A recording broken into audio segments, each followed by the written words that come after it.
You're listening to a 3CR podcast created in the studios of independent community radio station 3CR in Melbourne, Australia. For more information, go to allthews.3cr.org.au. Good morning, Salam. This is Youssef. Welcome to another edition of Palestine Remembered. And in today's episode, I will continue talking about the endeavors, the very long endeavors of Palestinians for independence. And after Nakba, how the Palestinians responded to the most pressing question: how do we liberate Palestine? So without further delay, let's get started. In 1954, a 20-year-old young Palestinian man, originally from Jaffa, who was ethnically cleansed in the Nakba and found himself with his family members a refugee in Gaza. In 1954, he saw an opportunity to work in Saudi Arabia. To be able to travel, he needed a passport. He applied for a new passport, and a month later, he received a passport issued by All Palestine Government, حكومة عموم فلسطين. He then crossed the border to Egypt, and from Cairo, he took a plane and entered Saudi Arabia with a Palestinian passport. This person was one of my father's friends. His name was Mustafa Ghabayan. But how did he apply for a Palestinian passport? And did we say a Palestinian government? Here is the story. In September 1948, the leaders of the Palestinian movement, having lived the daily pain of Nakba and loss of land and expulsion of people, and having experienced the complicity of Britain with the Zionists, and having seen the failure of Arab armies to stop the Zionist militias from ethnically cleansing 920,000 Palestinians, they convened in Gaza under the leadership of Haj Amin al-Husseini and formed a government under the name of حكومة عموم فلسطين, All Palestine Government. So think about it. Here we are in September 48. 10 months prior to that, the previous November 47, the Zionists had control of nothing more than 6% of Palestine. So they went from 6% in November 47 to 78% in September 48. And the only way to stop the bleed was to take the reins of power and to declare independence on the remaining parts of Palestine and to seek recognition from the Arab world as a prerequisite to seek recognition from the international community and the United Nations. That's what they did. They convened in Gaza. They formed a government.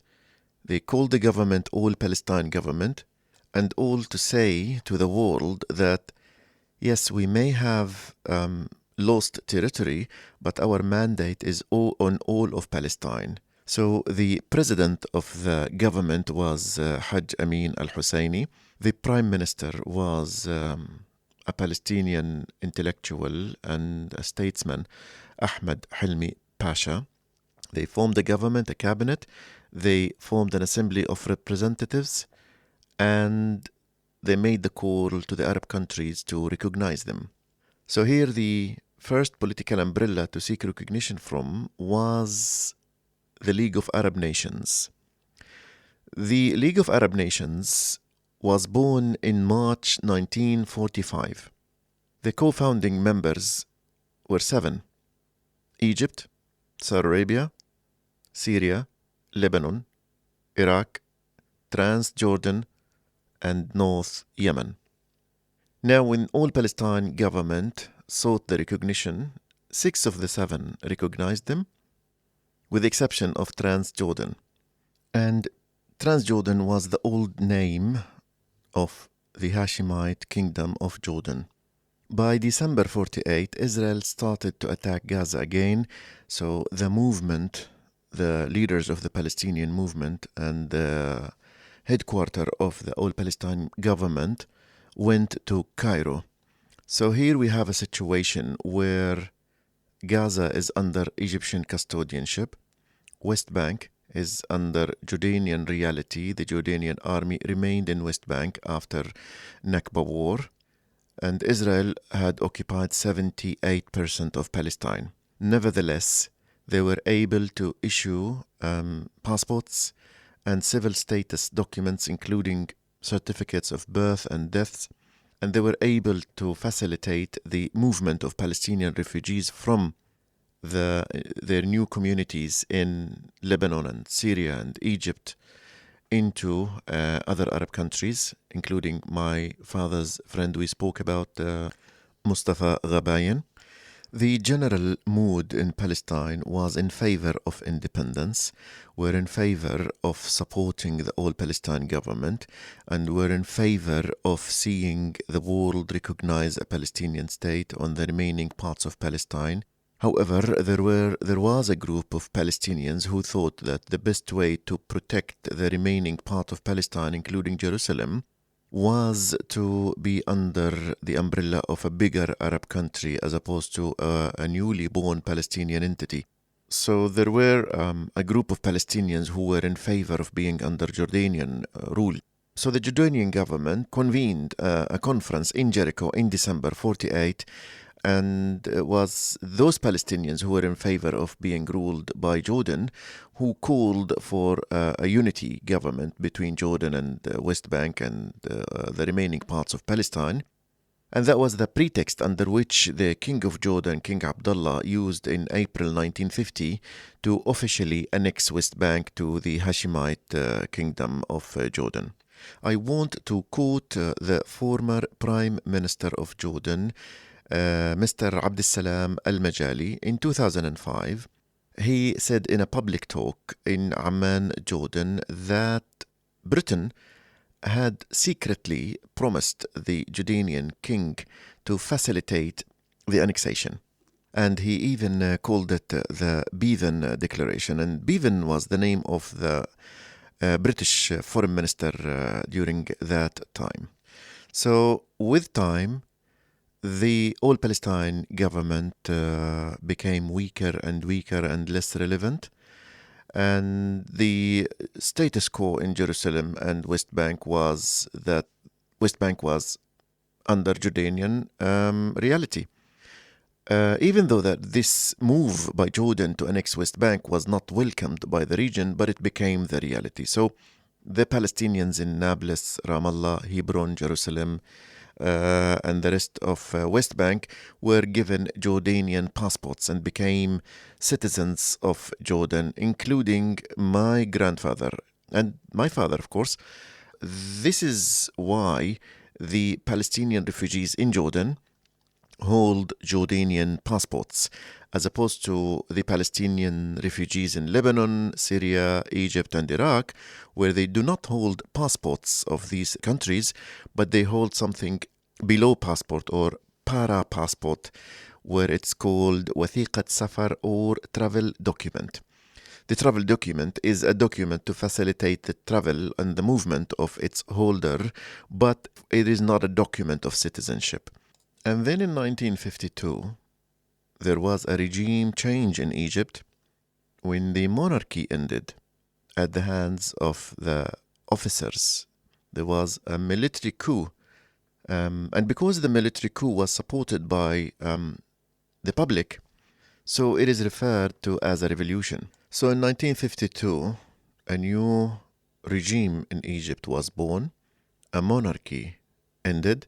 That monarchy was established in 1805 until 1952. And within 4 years of the regime change, the world witnessed the rise of a young, charismatic president in Egypt, Jamal Abdel Nasser. The rise of Jamal Abdel Nasser was not just over Egypt, but it was a project, a pan-Arab project. And for the first time, Pan-Arabism has a political structure, not just an idea or a literature or cultural structure. It has a political structure with a charismatic leader who is not only supported by the majority of the Egyptian public, but also by the majority of the Arabs. And from 1956 to 1958, the Syrian people and the Syrian leaders agreed to form a unity republic under the leadership of President Jamal Abdel Nasser. And hence came the birth of the United Arab Republic and the unity government between Syria and Egypt. Now, after that, the situation in Gaza became automatically under Egyptian custodianship, and all Palestinian government came to an end after the birth of the United Arab Republic, the unity government between Syria and Egypt. And here let me pose a hypothetical question. What would have happened had the Arab world and the United Nations recognized the Palestinian government after Nakba over the remaining parts of Palestine, that is, West Bank and Gaza Strip? The two-state solution would have taken another pathway, and a Palestinian state would have been a viable and real reality. But I know in politics we don't accept hypothetical questions, but I could not help but to pose this question.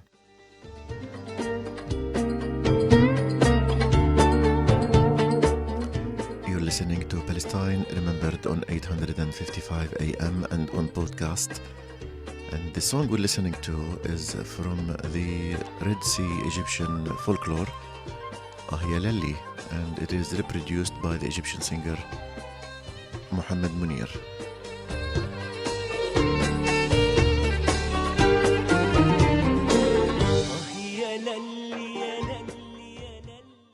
Hi, this is Rafif Ziada, and you're listening to 3CR, pro-Palestinian, happily proud radio. In parallel of the first Palestinian endeavor for statehood after Nakba, the main question among Palestinians, whether they are in West Bank, in Gaza, refugees in Arab countries, was how do we achieve liberation? How do we liberate Palestine? How can we return to our homes, our villages, our towns, our cities? There were three major projects. None of them were Palestinian-led.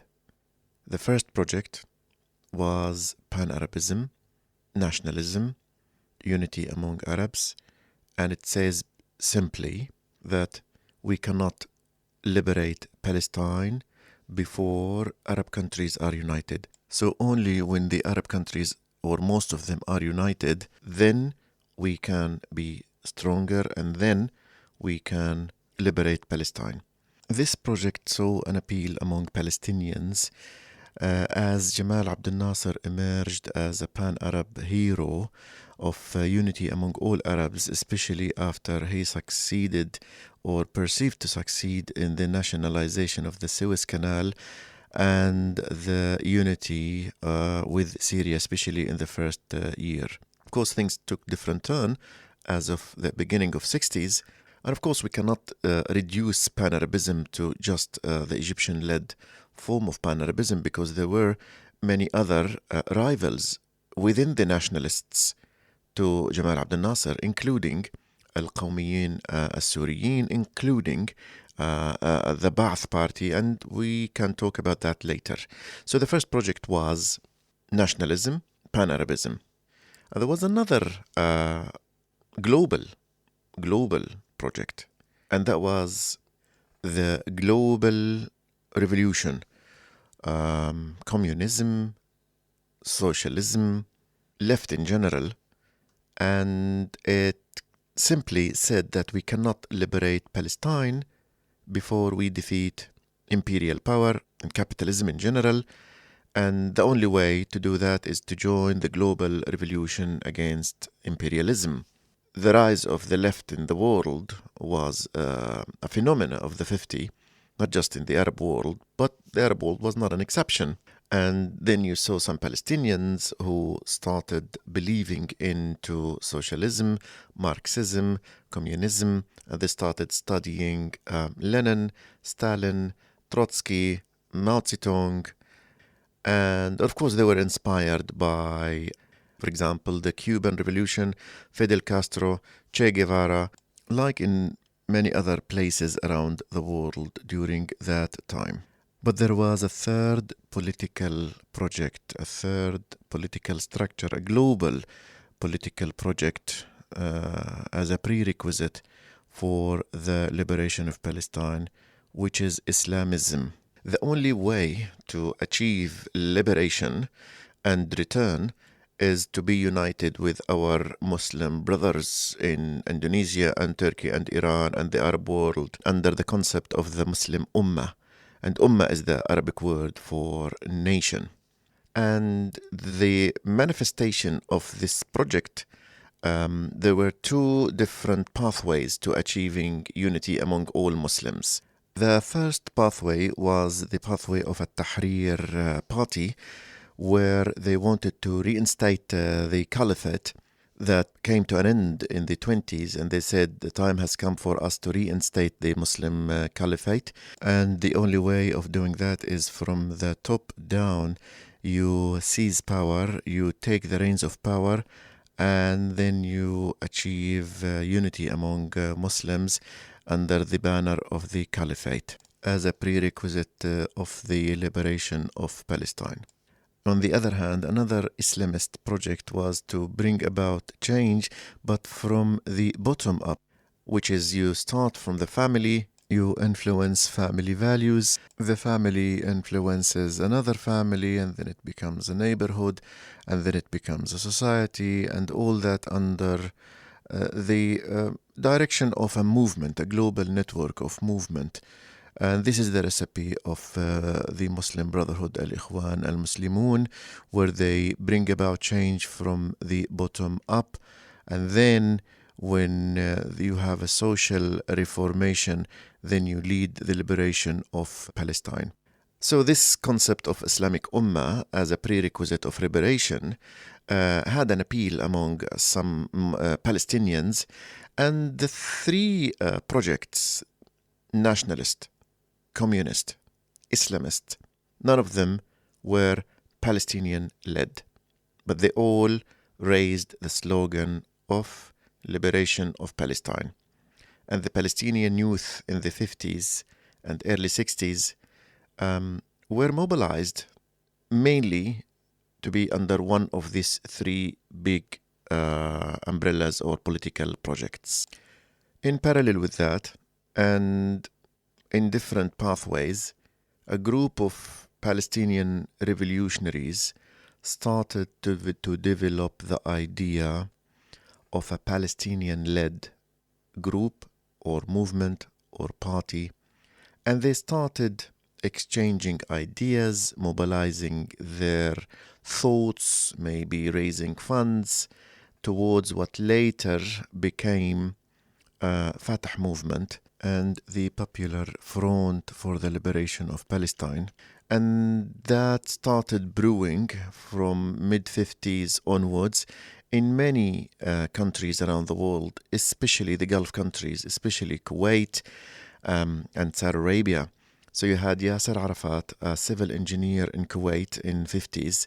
And also you have George Habash, a Palestinian medical doctor in Lebanon.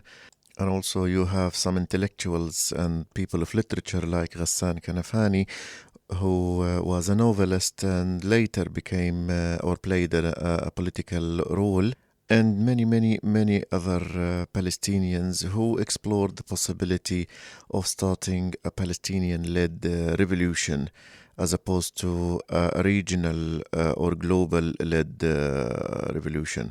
This is not to say that these revolutionaries were not impacted or influenced or even members of regional or global projects. In fact, the majority of maybe all of them were members of one of these three projects. As an example, Yasser Arafat Abu Ammar was a member of the Muslim Brotherhood, so was Salah Khalaf and many other revolutionaries. But then something happened in 1962. The Algerian Revolution triumphed after 7 years of grand revolution in Algeria against the French army, against the colonizers, and they defeated France and forced it to withdraw and to end its 130-year-old occupation of Algeria. So the Palestinian revolutionaries were operating in darkness and in secrecy, and while they were brainstorming and waiting for the right moment to start the armed struggle or to start the guerrilla warfare and to declare their existence, they were taken by surprise by a move of the Arab leaders. In February 1964, in an Arab League summit in Cairo, Jamal Abdel Nasser of Egypt proposed to create a Palestinian body and for the Arab countries to fund and train Palestinians to self-rule themselves and to lead the liberation of Palestine. And they called this body PLO, the Palestine Liberation Organization. That was in February 1964, and then came the appointment of a Palestinian person to lead the formation of the first Palestine National Council. That person deserves to be recognized. His name was Ahmed al-Shuqairi. Ahmed al-Shuqairi was a Palestinian intellectual who was in Saudi Arabia. He was actually a citizen, who became a citizen of Saudi Arabia. Not only that, but he was representing Saudi Arabia at the United Nations in New York. And he was called by the Saudi government and they told him, "You've been selected by the Arab League to lead the formation of PLO, off you go." I have so much admiration to what he did. So within a few months, he managed to go wherever the Palestinians were, in refugee camps in Lebanon, Syria, Jordan, and Egypt, and in West Bank, and in Gaza. He spoke with the nationalists, the communists, the pan-Arabists, the Islamists, the tribal leaders, the social leaders, the community leaders, and he invited them to convene, to come to the first Palestine National Council. Now you might ask, did he invite the revolutionaries? Did he invite Yasser Arafat and the other revolutionaries who were working to start their own organic evolution of a Palestinian movement? And the answer was yes and no. Some of them as individuals were invited, but not as revolutionaries, because they were working in the shade, in the darkness. They were working in secrecy. They had not yet declared themselves. So the first Palestine National Council took place in Jerusalem under the direct support of Jordan and King Hussein, and hence came the birth of the first Palestine National Council of PLO, and Ahmed al-Shuqairi came to be the leader of the PLO, and he was seen as the leader of the new Palestinian movement that is supposed to lead the liberation of Palestine. And then came the other challenge of writing a constitution, starting the other departments under PLO, and starting the Jaysh al-Tahrir, the Army of Liberation. And all that happened while the revolutionaries were watching, and they didn't know how to respond. Do we support Ahmed Shuqairi? Do we ignore him? Do we confront and fight PLO? So I will answer this question in future episodes. So until I see you the next time, this is Yusuf Ahmed Rimawi wishing you the best of times and salam. على حسبي وداد قلبي يا ابويا راح اقول للزين سلامات سلامات سلامات. You've been listening to a 3CR podcast. If you found it valuable, please consider donating or subscribing to support independent community radio. To find out more, go to 3cr.org.au.